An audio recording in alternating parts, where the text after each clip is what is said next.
J'ai envie de gagner 15 000 balles par mois pour être confortable financièrement. Je veux avoir le choix de faire ce que je veux et je veux plus être endettée. Ce sont des messages que je reçois tous les jours des abonnés. Et comme vous le savez, j'accompagne aussi des entrepreneurs qui font tout autant de dingueries, comme créer une deuxième société pour éviter de payer la TVA, comme gérer sa boîte avec son compte en banque, vouloir créer une formation en ligne pour s'enrichir alors qu'on n'a déjà pas le temps. Bien, je vais vous dire une chose les gars, gagner de l'argent ne va jamais résoudre vos problèmes avec l'argent. Surtout si vous n'avez pas compris le principe même de la gestion financière. Quand tu apprends à gérer rien que 5 000 francs, ce sera la même chose quand il s'agira de gérer 50 000 francs par mois. La compétence, elle est la même, c'est juste qu'elle évolue. Et si je vous dis ça aujourd'hui, c'est parce que cet épisode va clairement vous montrer les phases d'enrichissement et comment on peut passer d'un stade à l'autre pour que vous puissiez vous projeter dans vos désirs financiers les plus fous. Mais avant ça, avant de vous mettre le générique de mon podcast, je voulais juste vous mettre un petit peu de contexte. Les phases que je vais vous montrer là, ce sont les phases par lesquelles je suis moi-même passée et par lesquelles je passe encore. J'ai été celle qui compte chaque franc, qui regarde n'importe quelle dépense, qui fait super attention à ses thunes. J'ai aussi été celle qui a été dans la merde financièrement. Et c'est ce que j'aimerais exactement vous montrer pendant les 6 premiers mois de l'année 2025, avec des épisodes qui sont vraiment axés éducation financière, entrepreneuriat et investissement, vous allez voir.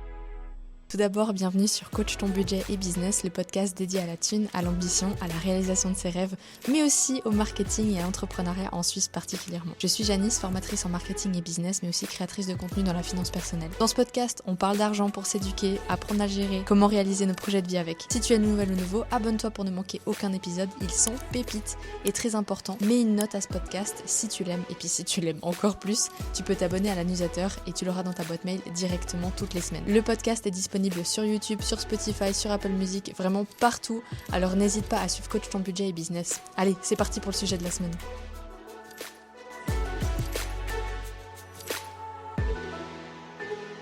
C'est peut-être la première fois que vous allez regarder un de mes épisodes ou une de mes vidéos. Et si vous me découvrez, en fait, vous allez voir que je parle beaucoup d'argent. Et je parle pas d'argent pour l'avidité ou pour en avoir de plus en plus ou pour le manifester. Je parle d'argent parce qu'en fait, on oublie le principe même de ce que c'est l'argent. C'est de la gestion, en fait. On pense que l'argent, c'est la collection de petites pièces, c'est la collection sur son compte en banque. Alors qu'en fait, l'argent, non, non, non, pas du tout, pas du tout. C'est une question de vraiment comprendre comment ça fonctionne pour améliorer notre situation de vie. Le problème, c'est que l'argent, personne ne nous apprend à n'importe quel moment à le gérer. Et si je vous dis ça, c'est parce que moi, le mot éducation financière, je connaissais pas du tout, je savais pas du tout ce que c'était avant justement de commencer à faire tout ça sur les réseaux sociaux avec Coach ton budget puis Coach ton business plus tard. Et le truc, c'est que si on nous ne l'apprend pas déjà quand on n'est pas entrepreneur, imaginez quand on devient entrepreneur, ça peut coûter extrêmement cher, ça peut être extrêmement intimidant et surtout ça peut faire aussi beaucoup de peur de se lancer, de savoir comment est-ce qu'on fait pour gérer une entreprise, parce que très souvent on n'a pas de filet de sécurité dans l'entrepreneuriat. Alors en fait aujourd'hui je voulais vous parler de 3 étapes qu'il va falloir que vous passiez si justement vous voulez comprendre comment est-ce qu'on s'enrichit, comprendre comment est-ce qu'on réalise ses projets de vie. De fil en aiguille, vous allez comprendre que déjà j'ai créé beaucoup de ressources qui vont vous permettre d'y arriver de manière plus rapide, parce qu'à l'époque quand moi je me suis lancée, il n'y avait pas forcément ça en Suisse spécifiquement. Et surtout que, en fait, c'est un chemin qu'on peut faire seul, on n'a pas forcément besoin d'être accompagné, sauf le moment où vraiment ça commence à être un petit peu plus complexe, qu'on comprend pas les termes et qu'on a besoin justement de quelqu'un pour nous expliquer les choses. Mais en fait, tant que vous avez le chemin qu'il faut parcourir, vous allez voir que c'est beaucoup plus simple de comprendre comment l'éducation financière fonctionne et comment est-ce qu'on y arrive, parce que vraiment ça demande pas du tout de master, de maturité, ça ne demande pas ça en fait. Donc voilà, j'ai hâte de vous expliquer. Alors, il faut comprendre que la toute première étape dans l'argent, en tout cas dans l'enrichissement, c'est comprendre le fonctionnement de la gestion de l'argent, tout simplement.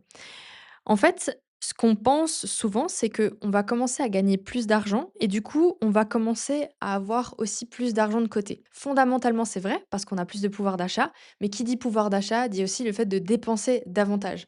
Donc en fait, souvent, ce qui va se passer, et ça, je ne vais pas vous apprendre des trucs psychologiques, etc., mais le cerveau, il va se dire, bon, j'ai tant et tant, je peux me faire plaisir, j'ai commencé à gagner, je l'ai mérité, et on va commencer à dépenser davantage. Souvent aussi, ça va se matérialiser avec un lifestyle qui commence à augmenter et je pense que vous le voyez avec les réseaux sociaux, les belles voitures, les sacs de marque, les bijoux, les montres et cetera et cetera. Et vous savez, si vous me suivez, que moi je prône pas du tout ça, c'est-à-dire que je n'ai rien mais rien de marque. J'ai une, simple voiture, en tout cas, bon, si on parle de la voiture, c'est la voiture que je me suis achetée grâce à mes efforts cette année, mais c'est une voiture qui rentre tout à fait dans mon budget, en fait, donc je suis pas partie en couille avec quelque chose, comme une RS3 et cetera. Et bref, et ce que j'essaye de montrer un petit peu sur les réseaux sociaux, c'est qu'en fait, avoir de l'argent, ça peut rester discret et surtout, je suis assez convaincue qu'en Suisse, ben, il faut rester discret avec l'argent, que c'est pas du tout la mentalité qu'on a ici et qu'on a besoin du coup de comprendre comment ça fonctionne pour avoir les mêmes capacités que d'autres personnes, à avoir peut-être plus de liberté, plus de temps libre ou tout simplement, juste un confort de vie un petit peu plus agréable avec l'appartement qu'on souhaite avoir ou avec, justement les biens ou les choses qui nous permettent de faire et de fonctionner tous les jours de meilleure manière. On va dire ça comme ça. La toute première étape du chemin qu'il faut comprendre, et c'est une étape que moi-même j'ai passée en 2021, je dirais, c'est le moment où j'ai commencé à bien gagner ma vie et que je comprenais pas pourquoi j'avais jamais, jamais d'argent de côté. Ce moment, c'est de se dire, ok, j'ai pas d'argent de côté, ça veut dire que je le dépense, alors que j'ai jamais eu autant d'argent que maintenant, on va dire mensuellement grâce à mon salaire. Je me suis posée et j'ai regardé un petit peu comment je dépensais. En fait, ce qui compte à cette partie-là, c'est de comprendre comment est-ce que vous dépensez cet argent. Foncièrement, si vous êtes salarié, il n'y a pas 36 000 manières de gagner de l'argent. Vous avez votre salaire mensuel. Tout au plus, vous avez peut-être une activité tierce. Vous avez peut-être des allocations. Vous avez peut-être une rente, une bourse ou des choses comme ça. Ça, ce sont toutes des manières dont vous allez gagner où il va y avoir des rentrées d'argent. Donc, foncièrement, rentrer de l'argent, c'est pas ce qui est le plus complexe, c'est plutôt comment on le dépense. Et il y a un truc aussi qui est super important, vis-à-vis de la Suisse, parce on me pose souvent la question, on me dit: «Mais Janice, est-ce que ça marche, les règles de, 30 ou je sais pas quoi là, 30-40, les règles de proportion par rapport au budget?» Et ben, en fait, je dirais que fondamentalement, c'est bien de réfléchir comme ça, si ça vous aide en fait à poser des proportions et vous aider justement à comprendre, ben, ce qui est bien ou pas bien dépensé. Mais en fait, en Suisse, c'est pas forcément valable parce que selon la ville où vous habitez, le canton, selon votre situation de vie, c'est-à-dire le salaire que vous avez, la position, le job, c'est pas pareil d'avoir un salaire, de la Migros en tant que, par exemple, caissier, qu'être, responsable d'un portefeuille, en banque, par exemple. On n'a pas le même salaire, enfin, voilà, si j'invente rien, hein, on n'a pas le même salaire. Et la même chose si vous êtes seul ou que vous devez gérer vos charges seul, que quand vous êtes en couple sans enfant ou alors que vous êtes en couple avec des enfants ou avec tous les 2 des revenus bas. Et c'est ce qui fait qu'il y a tellement de disparités dans les budgets en Suisse et pas le même pouvoir d'achat pour tout le monde. On pourrait parler de médiane, de moyenne, et cetera, mais en fait, c'est pour ça que j'incite toujours à regarder la manière dont ça fonctionne ou la manière dont on fonctionne, en tout cas, dans notre vie. Et c'est pour ça que je vous invite à aller regarder d'abord comment est-ce que vous dépensez votre argent. Ce qu'il faut comprendre et le déclic que j'aimerais vous faire avoir spécifiquement maintenant, c'est que la visibilité va précéder le contrôle. En fait, vous n'avez pas besoin de vous serrer la ceinture si vous n'avez pas de visibilité sur comment vous dépensez votre argent. Ça veut dire quoi? Ça veut dire qu'aujourd'hui, en fait, si je ne sais pas combien j'ai d'argent sur le compte en banque et que je me serre la ceinture à tout va, ou en tout cas si je sais, mais je ne sais pas comment je dépense cet argent tous les mois et je ne sais pas comment je vais finir le mois, et qu'on se serre la ceinture, qu'on essaie d'économiser aux endroits où il faut pas économiser, que ça devient juste inconfortable, c'est là où vous faites une erreur dans la première étape de la gestion de votre argent. Et en fait, avant de partir à l'étape 2 et 3, qui concerne plus la partie entrepreneuriale, voire investissement, j'aimerais vraiment que vous compreniez que ça ne sert à rien de vouloir plus d'argent, de vouloir investir cet argent si vous ne maîtrisez pas cet endroit-là. Parce que vous allez tout le temps, tout le temps, tout le temps commettre les mêmes erreurs. Vous allez avoir besoin de piocher dans cet argent, vous allez recevoir plus d'argent, donc vous allez le dépenser. Et surtout, en fait, vous allez potentiellement vous dire, bah, c'est bon, j'ai travaillé dur, j'augmente mon train de vie. Et de nouveau, en fait, cet argent, il part dans des choses que vous ne contrôlez pas parce que vous n'avez pas de visibilité. Donc vraiment, la base, c'est une manière pour moi de vous dire, ayez un budget, faites un budget. Alors, je vous disais que j'avais développé beaucoup de produits. En fait, outre les podcasts que vous allez retrouver sur ma chaîne YouTube ou sur Spotify ou sur Apple Podcast, etc., il y a beaucoup d'épisodes sur l'entrepreneuriat, sur créer un business en Suisse, gérer la finance d'entreprise, etc., etc. J'ai développé justement Coach ton budget, qui est un programme d'éducation financière en Suisse, où il y a, bah, en fait, on vient de faire, au moment où ça va sortir cet épisode, on vient de faire une promo. Il me semble qu'on a plus de 1200 personnes dans ce programme maintenant. Donc c'est vraiment un programme qui va vous aider à reprendre le contrôle sur votre budget. Donc ce que je fais, c'est que je vais vous mettre un lien vers, le programme juste en dessous, vous pouvez aller voir si vous voulez. Et c'est un programme aussi qui m'a valu, ben, la présence, dans la presse, il y a un article dans Bilan, il y a des interventions dans LFM, à la radio, il y avait la RTS, et cetera. Donc vous pouvez vraiment aller voir que j'ai créé ce truc pour vraiment vous faire passer cette première étape qui, pour moi, à ce jour, en fait, par rapport au fil conducteur que j'ai eu dans ma vie au niveau des finances, C'est l'étape la plus simple, mais c'est aussi l'étape qui peut prendre le plus de temps parce que justement, je vous parlais un petit peu de mon parcours. Moi, j'ai quand même été une grosse acheteuse compulsive. C'est-à-dire que, en fait, pour moi, l'achat compulsif, c'était dès que je me sentais pas bien, qu'il y avait un truc qui allait pas, et ben bim, j'allais me faire plaisir avec un achat sur Zalando. Et c'est quelque chose que je faisais de manière très, très, très inconsciente. Donc finalement, j'étais même pas maîtresse de cette espèce d'addiction, mais j'avais besoin de me sentir bien avec justement des achats compulsifs, de me dire j'ai mérité ça, j'ai travaillé dur, etc., etc. En fait, il faut vous dire que je suis passée d'étudiante sans argent, où j'ai toujours quand même réussi à me démener pour aller faire des jobs supplémentaires, etc., à, salarié. D'abord, j'avais un tout petit studio à Renan, à côté de Lausanne et je vivais de manière un peu ric-rac, mais ça allait et en fait, quand j'ai commencé à avoir un meilleur salaire, j'ai augmenté la taille de mon appartement. Donc on est passé d'un loyer à 700 ou 800 francs par mois à 1 400, donc c'était quand même le double. Il y a aussi l'âge qui fait que, voilà, les assurances maladie, ça devient plus cher. On passe 25 ans et puis bim, ça fait mal. Il y a beaucoup de choses qui se rajoutent, en fait, entre 25 et 30 ans qui font que, on passe de OK, on a un salaire très précaire quand on est apprenti, quand on est étudiant ou même au début de sa carrière, hein, on n'a pas beaucoup de salaire et en fait, plus on grandit, plus on vieillit, plus les charges deviennent importantes. Donc pareil pour ceux qui m'écoutent et qui sont jeunes, qui sont dans la vingtaine en tout cas, moi ce que je vous conseille dès maintenant, au lieu de vous demander comment est-ce que forcément tout de suite j'investis mon argent, comment est-ce que je deviens plus riche, demandez-vous en fait comment vous gérez actuellement votre argent. Parce que aussi si vous êtes chez vos parents par exemple ou, si vous êtes dans la situation où vous n'avez pas besoin de payer un loyer, vous êtes dans une situation qui est quand même très favorable parce que vous allez pouvoir vous permettre de mettre de l'argent de côté et surtout vous avez très probablement moins d'argent qui sort tous les mois. Donc c'est vachement intéressant de se dire: «OK, comment est-ce que je dépense maintenant mon argent? Comment est-ce que je provisionne pour les impôts? Comment est-ce que je me dis, voilà, comment est-ce que j'étale le paiement de mes factures?» Et tout ça, en fait, vous allez retrouver dans Coach ton budget justement. Donc c'est vraiment un programme qui est fait pour reprendre en main la gestion financière. Et voilà, comme je vous le disais, pour aussi vous encourager à le faire et vous encourager dans le sens aussi où ça peut prendre du temps, c'est que moi, ça m'a pris quand même plusieurs années. Je vous parle de mon début dans l'éducation financière, c'était en 2021. Le moment où j'ai masterisé ma finance personnelle, je dirais que c'était pas avant 2023-2024 parce que j'avais vraiment, vraiment compris les mécanismes, j'avais vraiment mis en place plein de choses. Et du coup, moi, ça s'est joué vraiment plus que tard, en fait, finalement. Donc voilà, vous perdez pas d'espoir que si ça prend du temps pour vous, c'est pas grave. Au moins, vous êtes sur la bonne voie, vous avez pris en main les choses. Maintenant, l'étape 2 et 3, ce que je veux vous raconter, il fut un temps où, en tout cas, quand j'ai commencé, moi, je croyais pas vraiment dans ma volonté de devenir riche, si je puis dire.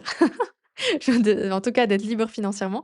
Et d'ailleurs, l'épisode que j'ai posté la semaine dernière, c'était justement sur cette liberté financière-là. Et j'y croyais pas, en fait. J'y croyais pas. Je me disais, mais c'est impossible. Générer 1 million, 2 millions, 3 millions de francs, 1 million de francs, en tout cas, pour me permettre d'avoir des revenus passifs, c'était impossible. Ce qui s'est passé, c'est que j'ai lancé mon business que, à la base, j'avais construit quand même pour justement investir plus d'argent tous les mois. Et ça a complètement accéléré et ça a aussi complètement transformé ma vie. C'est-à-dire que même si à la base, c'était censé être une petite activité annexe où je faisais un peu joujou, où je m'amusais, c'est devenu une vraie entreprise où maintenant, j'ai des salariés et on fait des jolis chiffres d'affaires, on accompagne plein de gens et voilà, ça a transformé ma vie à la fois dans sa forme et à la fois dans le fond aussi, parce que ça m'a permis d'accomplir ou d'aller beaucoup, beaucoup plus vite vers mes objectifs. Maintenant, je dis pas ça en vous disant: «Il faut que vous ayez un business, il faut que vous vous lancez dans l'entrepreneuriat» et cetera, parce que en fait, j'accompagne tellement de gens que je suis pas con, je suis très consciente que l'entrepreneuriat, ça peut être aussi un gouffre financier pour beaucoup de gens quand on maîtrise pas la gestion financière.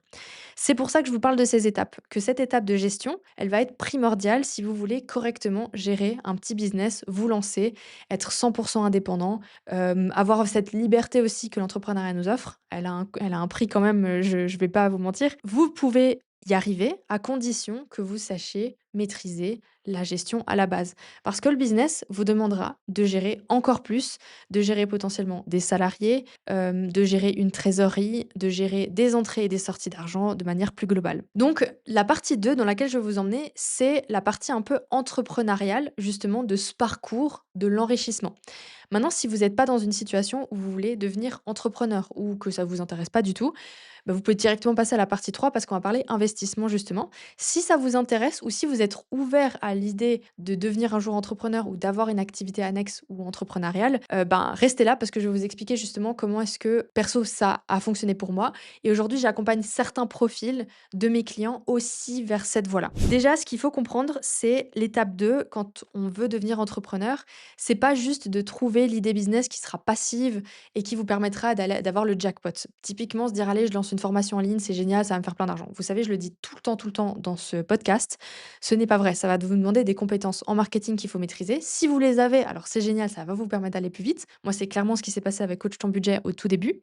Mais si vous les avez pas, ça peut vite être devenir une source, énergivore, très énergivore en temps, en argent aussi si vous devez, recruter des gens pour le faire et du coup, c'est pas du tout le bon deal, le bon truc à faire. Cela dit, ce qu'il faut comprendre, c'est que vous vous lancez aussi dans l'entrepreneuriat en général parce que vous avez une mission et une vision de cette mission-là. Donc vous avez peut-être un corps de métier et vous avez une manière aussi de vivre vous avez une manière de vivre votre métier qui fait que l'entrepreneuriat, en fait, c'est peut-être la seule manière pour vous de le vivre à votre façon. Et c'est souvent ça que je vois chez les entrepreneurs qui réussissent et versus ceux qui lâchent au bout d'un moment, c'est qu'en fait, on se lance dans l'entrepreneuriat parce qu'on veut juste la liberté ou on veut juste le gain facile et on oublie qu'en fait, à la base, l'entrepreneuriat, c'est vraiment quelqu'un qui porte un projet, qui porte une vision, un objectif, une mission et qui, en fait, grâce à ça, va le mener à bout.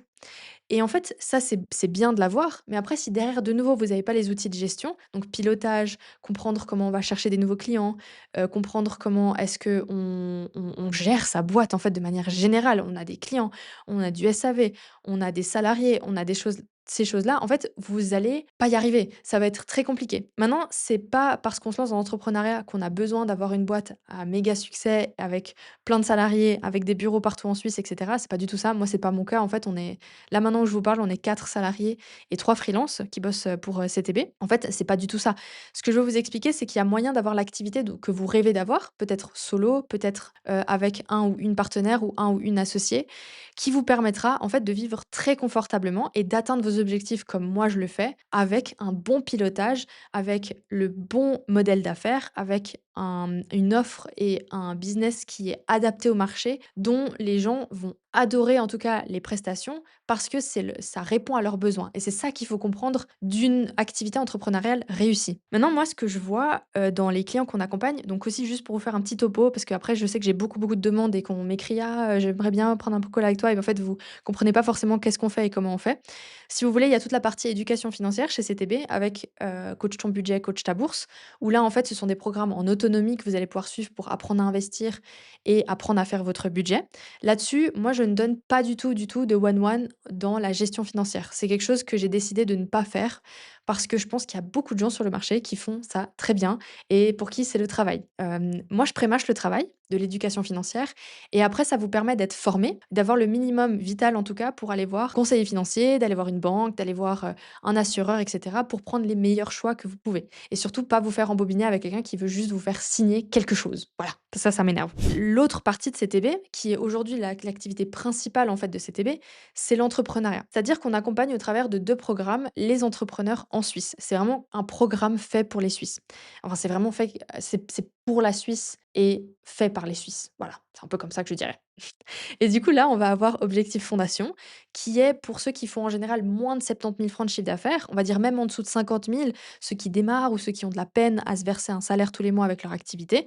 Ça, c'est vraiment pour vous parce que vous allez trouver un cadre entrepreneurial avec vraiment je dirais pas une méthode, mais une voie à poursuivre pour vous structurer.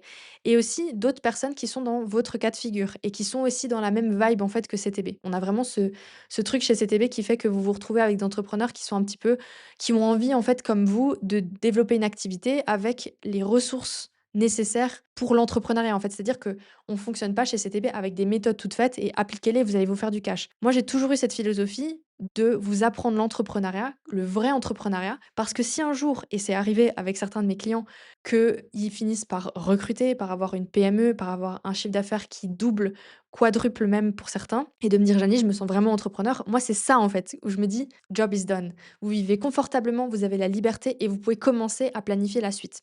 Et du coup, la suite, chez nous, c'est objectif structuration et là, on accompagne vraiment au travers d'un consulting one-one pendant minimum 4 mois. Après, en général, vous restez aussi longtemps que vous voulez, tant qu'on tacle des problèmes, des challenges et cetera, vous pouvez rester et on vous aide à les tacler. Il y a une partie aussi mindset là-dedans. Dans les 2 cas, il y a une partie mindset pour vous aider aussi à passer outre les blocages.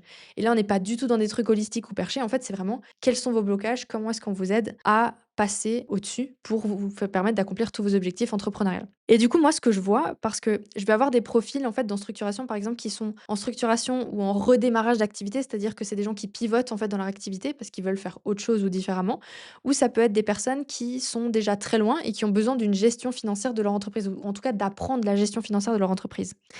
Et en fait, dans ce genre de cas, moi, ce que j'ai vu beaucoup et ce qui pose problème, en tout cas, si vraiment vous avez envie de vous enrichir, d'avoir un patrimoine, de mettre de l'argent de côté, d'avoir une belle trésorerie, de l'investir cette trésorerie même, c'est que vous faites des choses qui vous le faites aussi en privé, en fait, mais en privé, c'est pas très grave parce que c'est tout petit, mais vous allez le faire avec votre entreprise et ça va poser des problèmes ou ça va vous mettre dans des situations où ben, pas top pour la gestion et pas top pour l'atteinte de vos objectifs financiers. Moi, ce que j'ai vu très souvent, et je parle vraiment pour des personnes qui sont en raison individuelle, parce qu'après en SARL, ils ont ce truc où ils doivent se verser un salaire, donc ça devient un petit peu différent comme questionnement.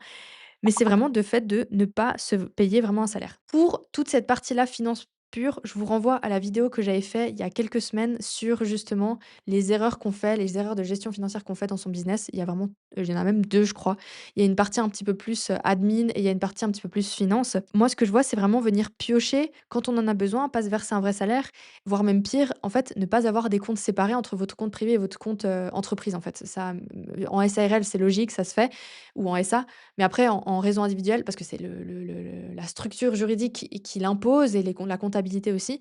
Mais après en raison individuelle, en fait, c'est la foire à la saucisse et c'est pas comme ça que vous faites. Et du coup, vous avez déjà des mauvaises manières de gérer. Mais de nouveau, hein, je ne jette pas la pierre sur qui que ce soit, c'est juste qu'on vous a pas appris. Nous, c'est ce qu'on va faire chez CTB. Ce que je vois aussi, c'est que, bah, de la même manière que dans le privé, vous n'arrivez pas à provisionner pour vos impôts, par exemple, et du coup, souvent, ben: «Ah, il y a le 13e salaire, heureusement, je peux payer avec le 13e salaire». Sauf que quand on est entrepreneur, il y a pas de 13e salaire.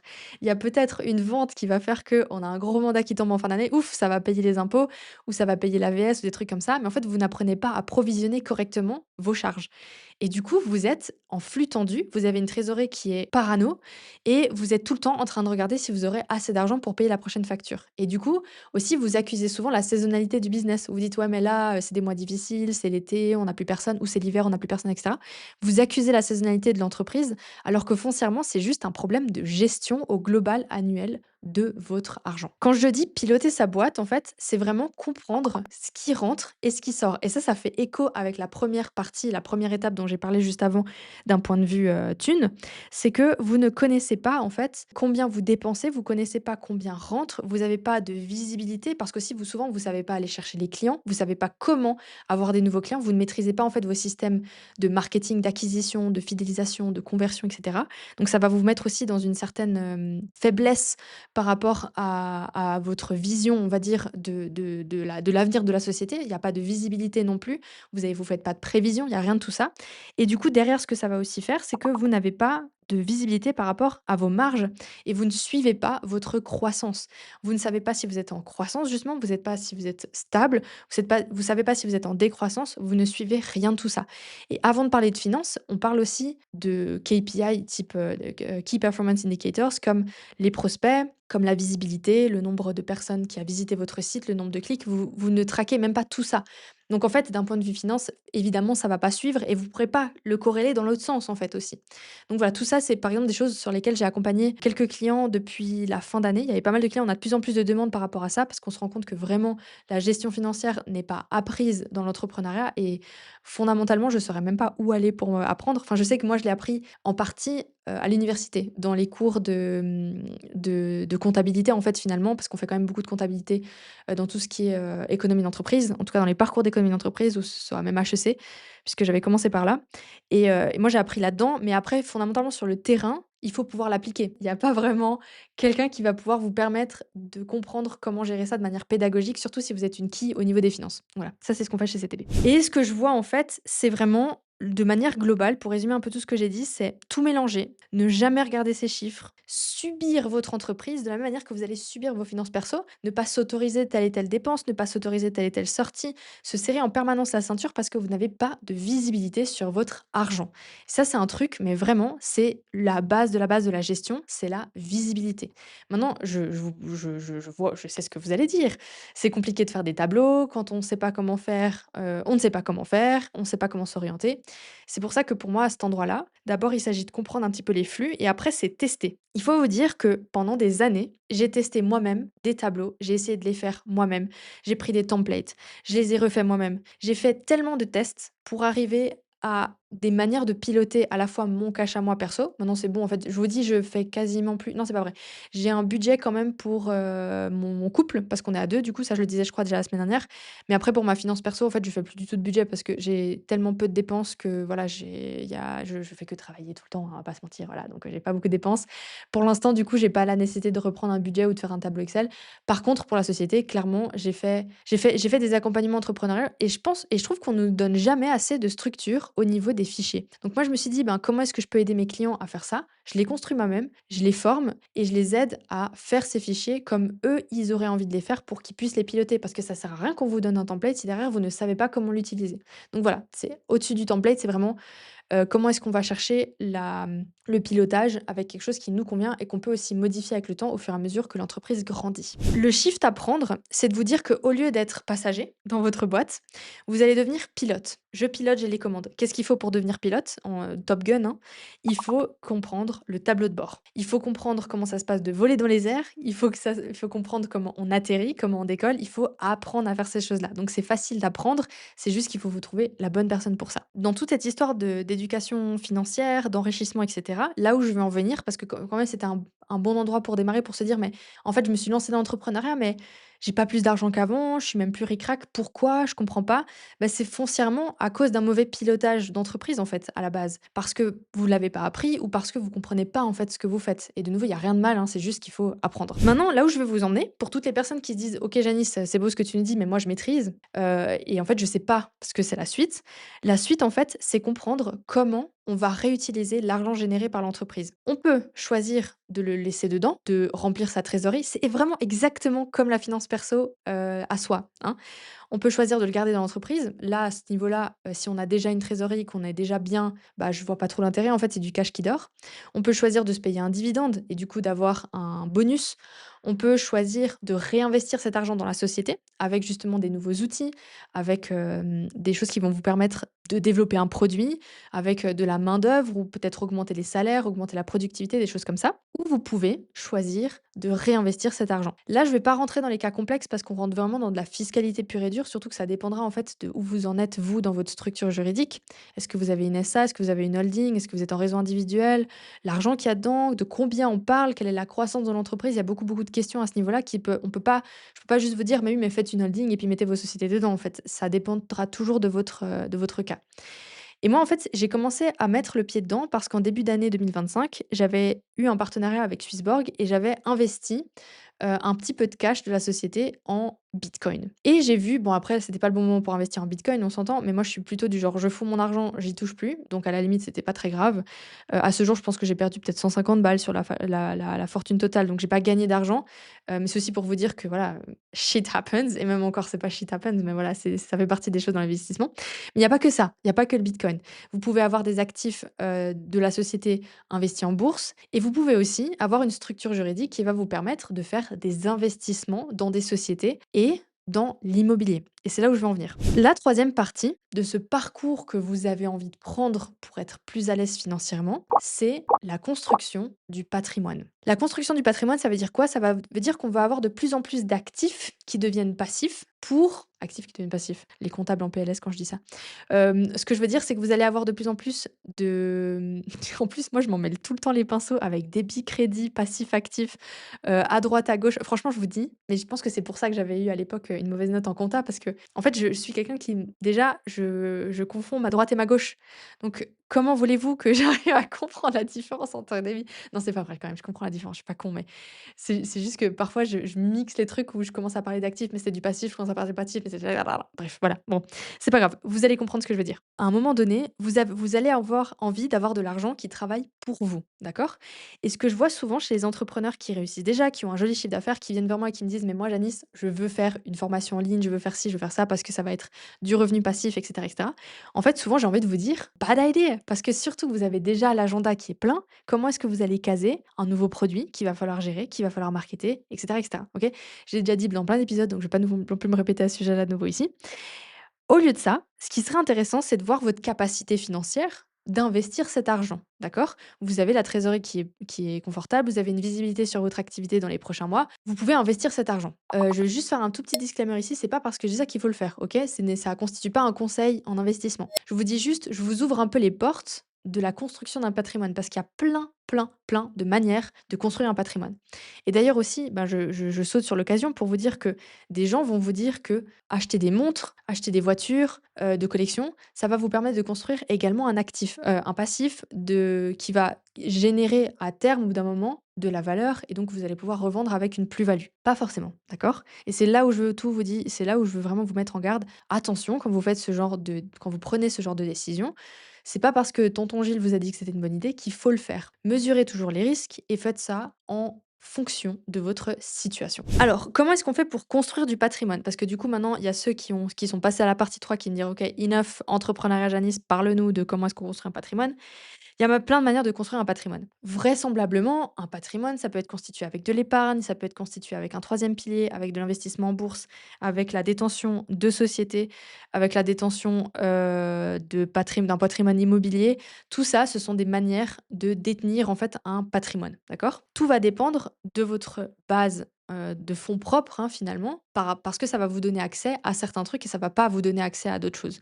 Par exemple, en immobilier, en Suisse, on a quand même besoin d'un chiffre à 5 chiffres pour commencer à investir. Et surtout que ça va dépendre de ce que vous voulez. Est-ce que vous voulez pour vous? Est-ce que vous voulez pour du rendement? Ça va dépendre de ça. Pour investir en bourse, généralement, à partir de 1 franc, on peut commencer à investir. Donc là, il n'y a pas besoin. Pour acheter des sociétés, ben, ça dépend. Vous allez parfois avoir besoin de plusieurs millions, parfois moins. Ça dépend avec qui vous investissez, etc. C'est encore un peu plus complexe et cetera et cetera. Donc voilà, vous voyez, il y a plein, plein, plein de manières de construire un patrimoine. Et typiquement, en fait, j'arrive à cette étape 3 avec vous parce que c'est là où moi j'en suis. Je vais utiliser le capital de ma société pour investir dans un patrimoine immobilier. D'ailleurs, vous allez avoir toute la série, j'arrête pas de le teaser, j'arrête pas d'en parler. On a filmé, avec Édouard la semaine dernière, ça y est, je dis le nom, mais parce que ça va sortir en mars, le premier épisode de l'investissement IMO. Alors je vais pas vous parler d'immobilier parce que je pense qu'Édouard le fait très bien et il a une super chaîne YouTube.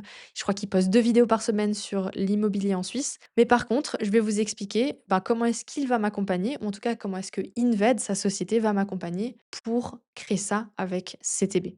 Et c'est là où je pense que ça va inspirer beaucoup de gens de se dire: «Ben, déjà la meuf elle est partie de 0. J'ai construit ça à la sueur de mon front et je vous emmène avec pour vous montrer que je dis pas que c'est accessible à tous, parce que franchement, il faut arrêter de se mettre un doigt dans l'œil. Ça demande du travail, ça demande d'être intelligent, de faire les bons moves, d'être discipliné, obsédé parfois par l'idée, mais c'est possible en fait et j'aimerais vous montrer ça en fait. Voilà. Sans vous miroiter, sans vous vendre du rêve, et cetera. Ce que je vois aussi avec la construction d'un patrimoine, c'est que on a tendance à se dire: «Bah, je le ferai quand je gagnerai assez, quand j'aurai plus d'argent, et cetera». De nouveau, en fait, quand vous avez une visibilité sur vos finances, vous pouvez vous dire: «Ah mais en fait, j'ai de la place pour investir cet argent. J'ai mon épargne de sécurité, je peux commencer à l'investir. Je peux commencer justement à faire fructifier cet argent-là». Et en fait, c'est là où je veux en venir, c'est que c'est pas une question de montant finalement. C'est pas du tout une question de montant. Évidemment, le montant à la fin, il va vous permettre d'avoir plus ou moins d'argent parce que vous allez avoir bah, quelqu'un qui investit 50 000 francs, il n'a pas le même résultat que quelqu'un qui investit 500 francs, évidemment. Mais plus vous commencez tôt avec des petites sommes que vous pouvez vous permettre d'investir, plus vous allez voir ce que ça va vous permettre d'atteindre et plus vous allez prendre confiance aussi avec le système, à vous dire ah mais en fait c'était pas si compliqué que ça, je me suis formée, j'ai compris, j'ai fait mes tests, j'ai fait peut-être quelques petites erreurs qui m'ont pas coûté tant que ça parce que je m'étais formée au préalable et je peux aller plus loin. Et moi, c'est vraiment ce que j'ai fait. C'est qu'au début, j'ai fait un webinaire du coup la semaine dernière là-dessus où j'expliquais vraiment moi, au début, je mettais 50 balles par mois et en fait, je me suis rendu compte qu'au bout d'un an, 50 balles par mois, après je mettais en fait, dès que j'avais un petit peu plus d'argent, j'essayais de mettre dessus, où j'étais disciplinée, où je me disais: «OK, la plus-value que je fais en faisant telle et telle activité, en gagnant de l'argent supplémentaire, ben, je l'investis sur mon portefeuille en bourse». Donc j'avais quand même cette discipline-là de le faire. Donc ça a quand même grossi un petit peu vite, mais franchement, l'argent que je mettais, c'était ridicule parce que j'avais peur, en fait, de le perdre. J'avais peur de manquer d'argent. J'avais peur de me retrouver de nouveau dans une situation de précarité. Et aujourd'hui, je me retrouve à quoi? À investir quasiment 100 000 francs dans un bien immobilier. Donc, on part tous de quelque part, on va vers quelque part. Et c'est important de se respecter aussi par rapport à où vous êtes dans votre vie pour prendre les bonnes décisions financières. C'est pas une question de montant, c'est une question de réflexe financier. Aussi simple que ça. Voilà, on arrive au bout de cet épisode. En tout cas, moi, j'ai beaucoup, beaucoup de plaisir à vous parler d'éducation financière. Ce que je vais vous demander, c'est de mettre un pouce bleu, un j'aime sur la vidéo YouTube parce que ça me permet en fait de voir si vous aimez le sujet. Et surtout, en fait, venez discuter avec moi en commentaire. Dites-moi en fait où vous en êtes dans votre vie, quel est votre objectif, quelle est votre vision, qu'est-ce que vous avez envie de faire en fait avec cet argent au bout du compte. Vous pouvez vous abonner du coup et si vous avez envie d'écouter le podcast sur Spotify, il est sur YouTube, il y a la vidéo. Voilà, moi, c'est toutes les 2 semaines que je poste. J'ai trop, trop, trop hâte des contenus qu'on va sortir cette année parce que on est encore en train de mettre en place certaines choses parce que, ben, j'ai recruté. Du coup, en début d'année, en fait, on était 3 salariés. Maël est parti parce qu'il est parti à l'armée et j'ai recruté 2 nouvelles personnes en début d'année, Laura et Océane maintenant qui va commencer. Donc on est 4, ça y est et j'ai enfin aussi j'ai un peu plus de place dans mon agenda du coup, puisque maintenant on délègue, correctement.